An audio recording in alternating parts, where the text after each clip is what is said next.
on se retrouve pour la dernière partie de notre activité sur les fractions plus petites que 1 égale 1 ou plus grande que 1. Et on va remplir le tableau, je te rappelle, en se servant de cette règle-là, c'est-à-dire en observant le numérateur et les dénominateurs. 3 tiers, ça s'écrit 3 sur 3. On va le mettre ici, parce qu'ici, le numérateur est le même que le dénominateur. Donc il y a des chances que ça fasse 1. Pour le moment, on le range, on vérifiera après. 11 dixièmes, le numérateur est plus grand que le dénominateur. Je le range ici. 5 tiers, le numérateur 5 est plus grand que le dénominateur. Je le range ici. 5 cinquièmes, le numérateur est égal au dénominateur. Je le range ici. 5 huitièmes, le numérateur est plus petit que le numérateur. Le numérateur est plus petit que le dénominateur. Je le range ici. 257 centièmes. Le numérateur est plus grand que le dénominateur. Je le range ici. 900 millièmes. Le numérateur est plus petit que le dénominateur. Je le range ici. 27 neuvièmes. Le numérateur est plus grand que le dénominateur. Je le range ici. 98 centièmes. Le numérateur est plus petit que le dénominateur. Je le range ici. 6 sixièmes. Le numérateur est égal au dénominateur. Je le range ici. 16 vingtièmes. Le numérateur est plus petit que le dénominateur. Je le range ici. Et enfin, 2 dixièmes. Le numérateur est plus petit que le dénominateur. Je le range ici.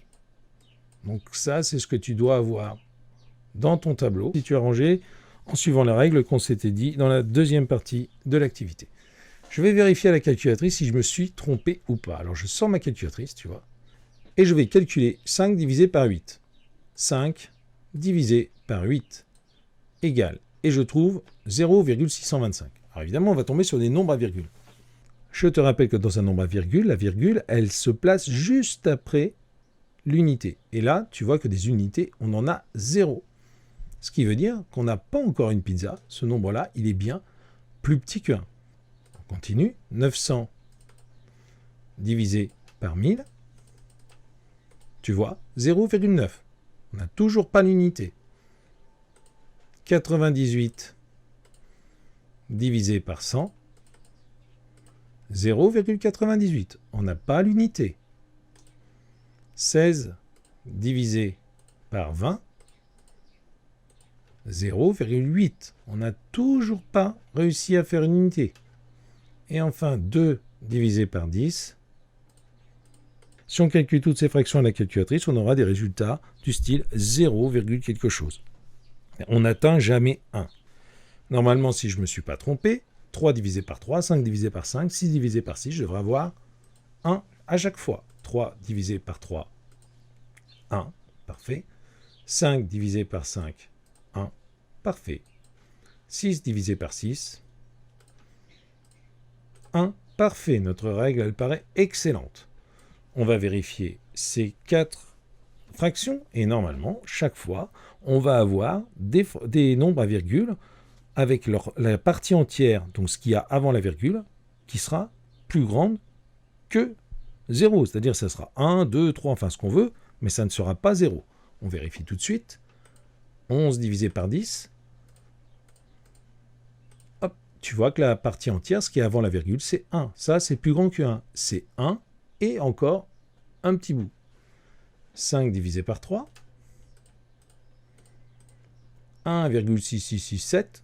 Peu importe ce qu'il y a après, mais on voit bien, nous, que la partie avant la virgule, elle est au moins égale à 1. Il y a au moins une pizza. 257 divisé par 100. Et là, on a 2, quelque chose avec des pizzas. Là, on peut en faire 2. C'est plus grand que 1. 27 divisé par 9. Normalement, il n'y a pas besoin de la calculatrice pour le faire, mais on va le faire quand même. Égale 3. C'est plus grand que 1. Donc, la règle qu'on avait imaginée dans la première partie de l'activité, c'est-à-dire qu'il suffit de regarder le numérateur et le dénominateur pour savoir si une fraction est plus grande, plus petite ou égale à 1, elle fonctionne. Donc je te rappelle, pour savoir si une fraction est plus petite que 1, tu regardes le numérateur. Et si le numérateur est plus petit que le dénominateur, la fraction est inférieure à 1. Si le numérateur est égal au dénominateur, la fraction est égale à 1. Et si le numérateur est plus grand que le dénominateur, alors la fraction est plus grande que 1.